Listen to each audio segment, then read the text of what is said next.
পরিচালক নাজমুলকে অব্যাহতি, অর্থ কমিটির দায়িত্বে আমিনুল। আজকের মধ্যে ক্রিকেটাররা মাঠে না ফিরলে বিপিএল বন্ধ করে দেবে বিসিবি। মুস্তাফিজের বিষয়ে কেন কথা বলেননি জানালেন কোয়াব সভাপতি মিঠুন। শুনছিলেন সংবাদ শিরোনাম, এখন জানিয়ে দিব বিস্তারিত। পরিচালক নাজমুলকে অব্যাহতি, অর্থ কমিটির দায়িত্বে আমিনুল। নাজমুল ইসলামকে বিশেষ ক্ষমতা বলে অব্যাহতি দিয়েছে বিসিবি।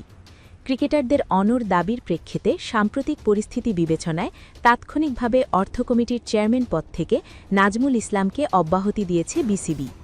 বৃহস্পতিবার 15ই জানুয়ারি এক বিবৃতিতে বিসিবি জানিয়েছে, সংবিধানের অনুচ্ছেদ 31 অনুযায়ী বিসিবি সভাপতির অর্পিত ক্ষমতা বলে এই সিদ্ধান্ত নিয়েছে বোর্ড। পরবর্তী নির্দেশনা না দেওয়া পর্যন্ত বিসিবি সভাপতি আমিনুল ইসলাম অর্থ কমিটির ভারপ্রাপ্ত চেয়ারম্যান হিসাবে দায়িত্ব পালন করবেন। বিবৃতিতে বিসিবি বলেছে, ক্রিকেটারদের স্বার্থই তাদের সর্বোচ্চ অগ্রাধিকার। বোর্ড তাদের অধিক্ষেত্রভুক্ত সকল খেলোয়াড়ের সম্মান ও মর্যাদা রক্ষায় সম্পূর্ণভাবে প্রতিশ্রুতবদ্ধ। বিসিবি আশা করছে, এই চ্যালেঞ্জিং সময়ে সকল ক্রিকেটার পেশাদারিত্ব ও নিষ্ঠার সর্বোচ্চ মান বজায় রেখে বাংলাদেশ ক্রিকেটের উন্নয়নে অবদান রাখবেন এবং বিপিএল খেলবেন। গত সপ্তাহে জাতীয় দলের সাবেক অধিনায়ক তামিম ইকবালকে নিয়ে বাজে মন্তব্য করেন পরিচালক নাজমুল। তখন কোয়াব কড়া সমালোচনা করেছিল। পরে নাজমুল ক্রিকেটারদের অবদান নিয়ে প্রশ্ন তোলেন। এই ঘটনায় ক্রিকেটাররা ম্যাচ বর্জনের হুমকি দেন। আজ বাংলাদেশ প্রিমিয়ার লিগের ঢাকা পর্ব শুরু হওয়ার কথা ছিল, তবে তা শুরুর আগেই বড় অনিশ্চয়তায় পরে বিপিএলের ম্যাচও শুরু হয়নি ঠিক সময়। বৃহস্পতিবার 15ই জানুয়ারি জরুরি অনলাইন সভা শেষে বিসিবি জানায়, খেলোয়াড়েরা মাঠে না ফিরলে অনির্দিষ্টকালের জন্য বন্ধ হবে বিপিএল। আজকের মধ্যে ক্রিকেটাররা মাঠে না ফিরলে বিপিএল বন্ধ করে দেবে বিসিবি। ক্রিকেটারদের দাবির মুখে বিসিবি পরিচালক এম নাজমুল ইসলামকে অর্থ কমিটির পদ থেকে অব্যাহতি দিতে যাচ্ছে বাংলাদেশ ক্রিকেট বোর্ড।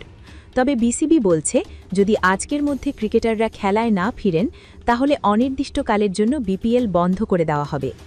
বিসিবির গঠনতন্ত্র অনুযায়ী মৃত্যু হলে, মানসিক ভারসাম্য হারালে, শৃঙ্খলাজনিত শাস্তি হলে, অর্থনৈতিকভাবে দেউলিয়া হলে অথবা পরপর 3টি বোর্ড সভায় অনুপস্থিত না থাকলে পরিচালক পদ শূন্য হয় না।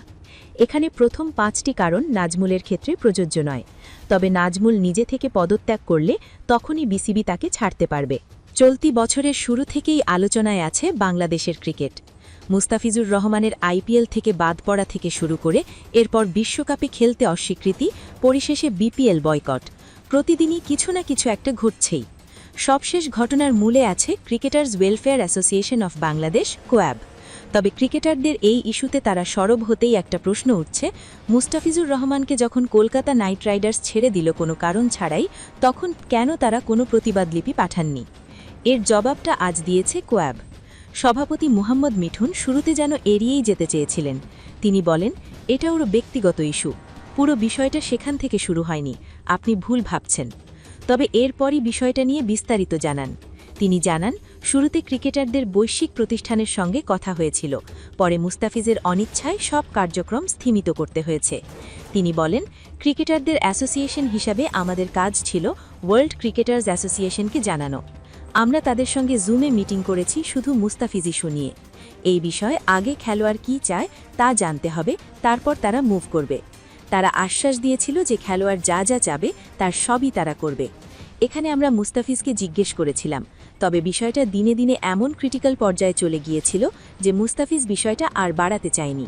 তিনি আরও বলেন, আমরা আমাদের যতটুকু করার ছিল করেছি। মুস্তাফিজ যদি রাজি থাকত তাহলে আরও করতাম, কিন্তু সে বলেছে দরকার নাই, সে কারণে আমরা আর আগে বাড়াইনি। তবে বিষয়টি নিয়ে বিসিবিকে কিছু জানায়নি কোয়াব। সে বিষয়ে তিনি বলেন, আমরা সব বিষয়ে বোর্ডকে জানাতে বাধ্য না। কোয়াবের কাজ হচ্ছে যে কোনো ইস্যুতে ডব্লিউসিএকে রিপোর্ট করা, বিসিবিকে না।